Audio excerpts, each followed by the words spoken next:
Obstructive sleep apnea is typically seen in overweight persons who snore, but not always. Then going to your family doctor, that can help, especially when your family doctor is also a patient. He was going through medical school at the time, but he had been snoring for years. I started snoring really loud in 8th grade.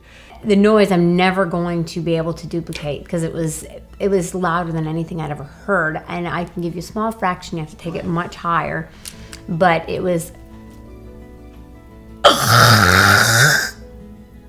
Dr. Jim Dorado and his wife Leslie, they wouldn't have made it to the wedding day if Jim continued snoring. Bottom line?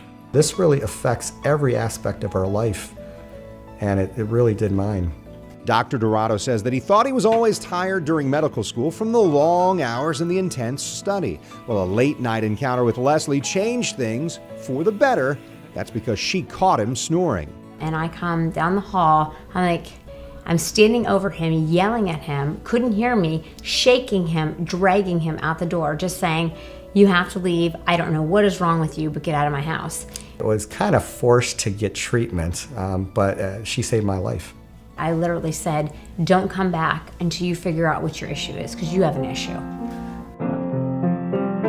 Dr. Dorado found he had obstructive sleep apnea, and he decided to get treatment for that issue. Well, his choice turned a terrible student at that point into top of the class in medical school.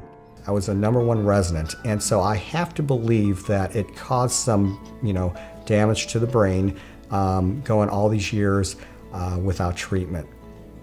Dr. Dorado had surgery within a week, and Mrs. Dorado says anyone with the trouble he had needs to act quickly.